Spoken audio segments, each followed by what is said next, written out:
Bonjour et bienvenue. Merci de m'accompagner dans la découverte des actualités du jour.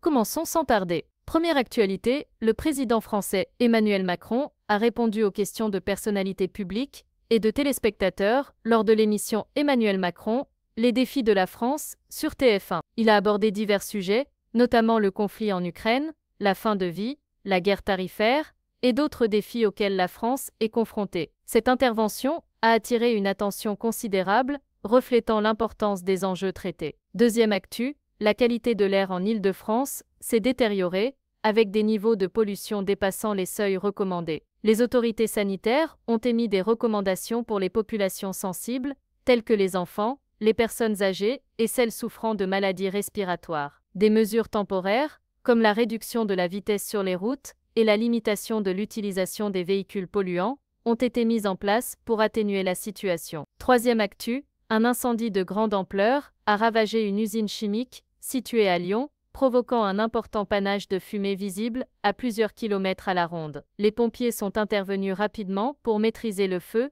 et aucune victime n'a été signalée. Les autorités ont ouvert une enquête pour déterminer les causes de cet incident et évaluer les risques environnementaux associés. Quatrième actu, dans l'affaire de la disparition de Delphine Jubillard, une nouvelle demande de fouille a été formulée par l'avocate de la meilleure amie de la disparue. Cette démarche vise à relancer l'enquête et à explorer de nouvelles pistes. Les autorités judiciaires ont indiqué qu'elles examineront cette demande avec attention.